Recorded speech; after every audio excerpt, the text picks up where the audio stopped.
Previously. After being ripped off by their rivals, Kim and his cabinet sought new tactics to counter their growing vulnerability, as their increasing reliance on their allies could not be sought upon for their safety once the powder keg blows.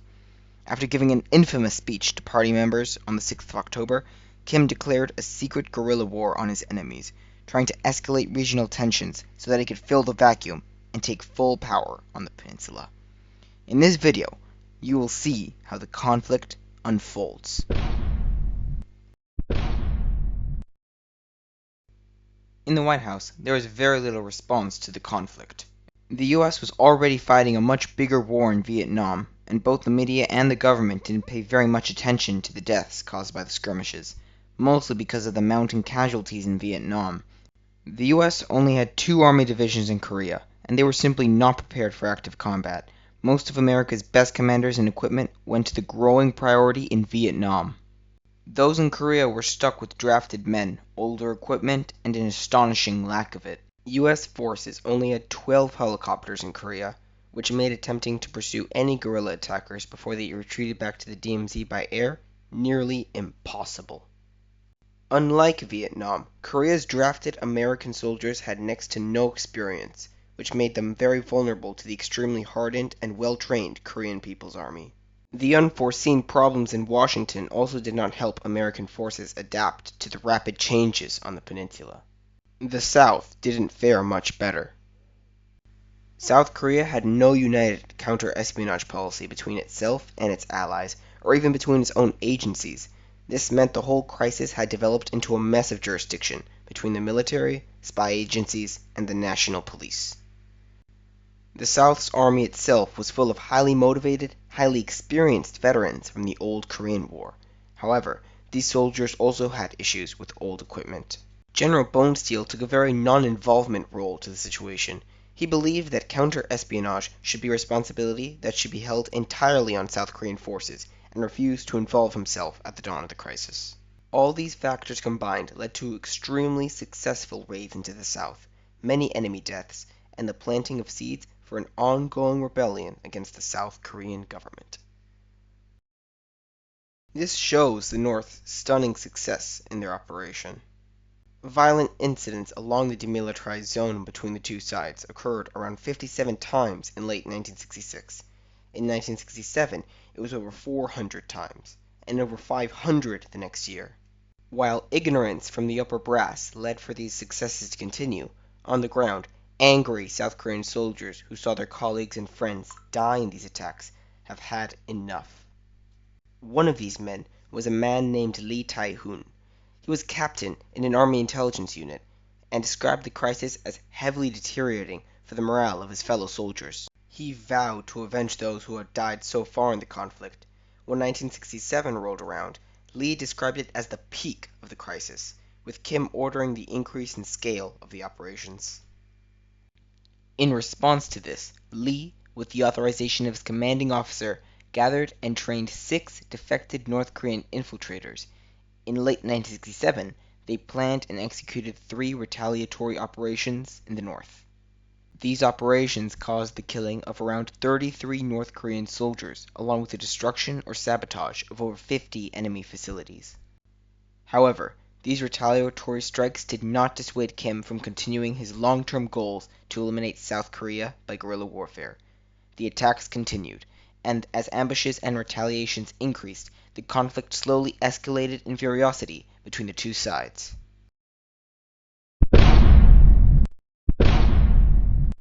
Ultimately, however, it was only a year and a half after Kim Il-sung made his speech to the assembly that the North caused 2 events that would capture the attention of national governments. The first was known as the Blue House Raid. It's the 17th of January, 1968, and 31 men of North Korea's infamous Unit 124 had just crossed the DMZ. They had orders to assassinate the president of South Korea, Park Chung-hee, in the presidential residence, famously known as the Blue House. The aim of this operation was that after his assassination, the unpopular president's people would revolt against his successor, which would lead to an American withdrawal and a North Korean takeover of government, completing the original intention of the 2 years of guerrilla warfare by uniting the peninsula and creating a massive victory for the communist world. However, the operation did not go as planned.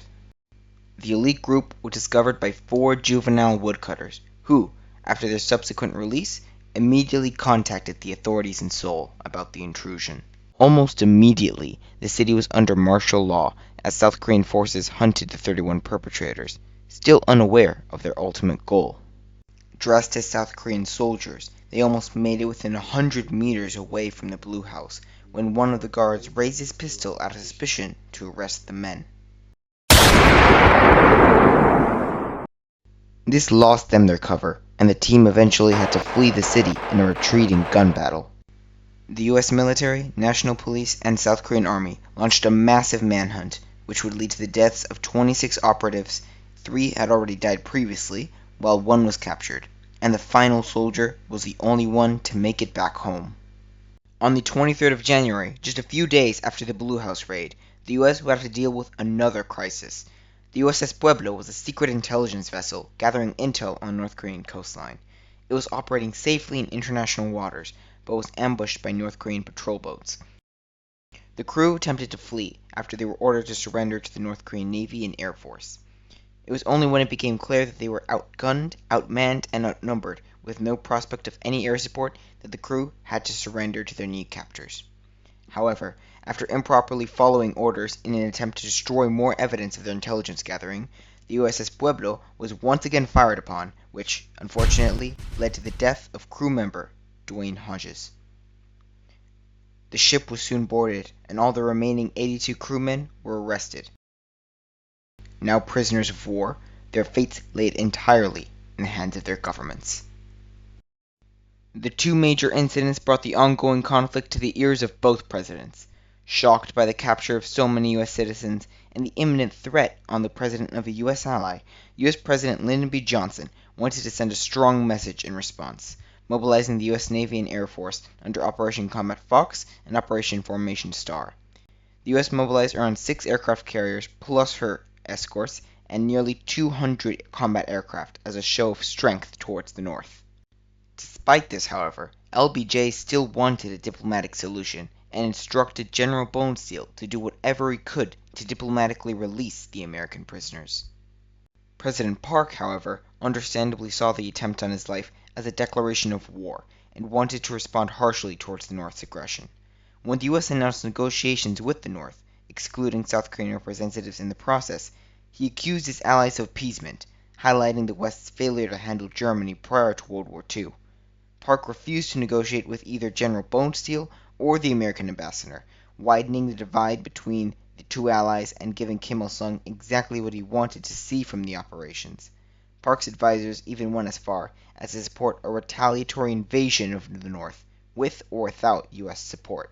Luckily, on the 10th of February, a special diplomatic envoy appointed by Johnson and led by former Secretary of Defense Cyrus Vance had arrived in South Korea.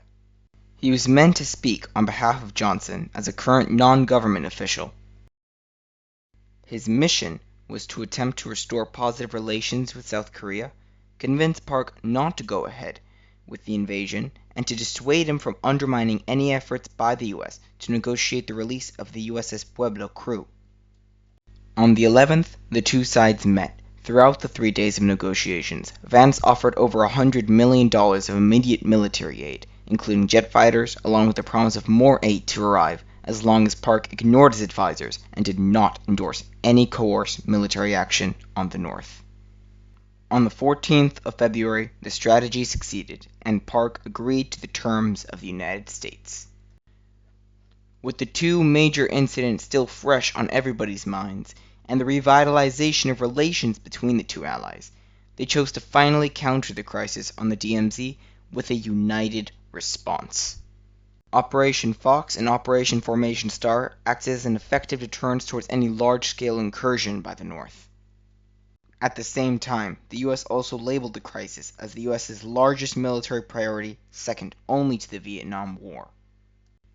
South Korea, meanwhile, created the Homeland Defense Reserve Force, meant to recruit regular civilians into their military reserves, with over 2 million South Koreans applying. It also repopulated many old villages along the DMZ with loyal ex-soldiers, making it harder to infiltrate.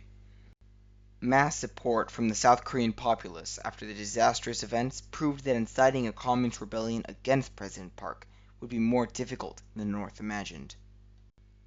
Further, the two nations would collaborate on increasing security on their side of the DMZ, including labeling certain areas as a hostile fire zone, introducing dog teams, providing more firepower to border guards, and more. These commitments heavily deterred further incursions, and their successes gradually decreased over time as the year continued. They also led to the heavily defended and infamous DMZ that is known today. With defenses on the border strengthened, military planners in the North began brainstorming more creative ways in how they could continue to undermine the South. One of the largest of these last-ditch efforts was the Ulchin Samchok landings. As it became increasingly clear that infiltrating the DMZ would become more and more difficult in the Sea of Japan, South Korea's slowly improving naval capabilities still presented an opportunity for the North to infiltrate its southern neighbor. On the 30th of October, over 120 men from Unit 124 landed in the Gangwon province of South Korea.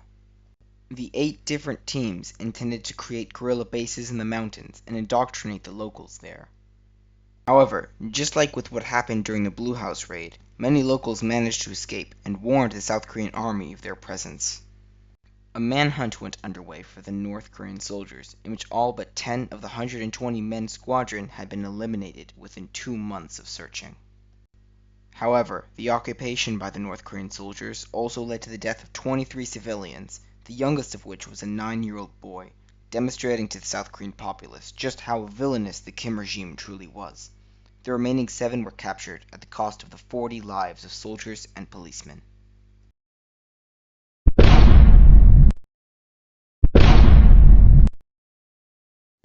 By December of that year, Kim Il-sung took revenge on his military's failures by executing 2 of his generals and imprisoning 6 other high-ranking officials. He then saw the gradual phasing out of North Korean infiltration operations. Attacks, however, were still carried out in a limited fashion through 1969 as an attempt to disguise the purge in Pyongyang. Later that month, on the 23rd, after 11 months of torture and humiliating confession, a satisfied Kim allowed the released USS Pueblo crew to cross the bridge of no return. Carrying the body of the late Dwayne Hodges, the crew were finally given the opportunity to see their families once again and allow their fallen comrade to rest. Their release ended what was considered the peak of the conflict and represented a major turning point in hostilities. Over the following year, it became clear that the North had given up on the possibility of a South Korean insurgency. On the 1st of October 1969, General Bonesteel announced he would hand over command to this guy, General Michaelis. One of his first tasks was to negotiate the release of 3 Americans who were shot down by the North when their helicopter accidentally breached North Korean airspace. Their eventual release on the 3rd of December is recognized by historians as the end of the Korean DMZ conflict.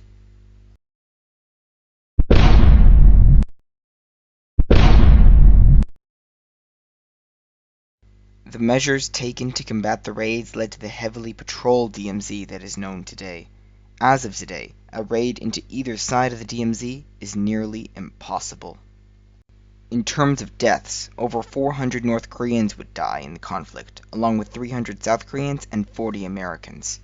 The conflict, despite being so unknown to the general public, continues to represent the ongoing rivalry between North and South, proving that even during peacetime, due to our differences, war can still impact people no matter how much time has passed. Thank you so much for watching this video. If you want to see more from this channel, like and subscribe. This took really long to make, and given the upcoming school year, I would really appreciate it if you do. I hope you enjoyed. Have a nice day.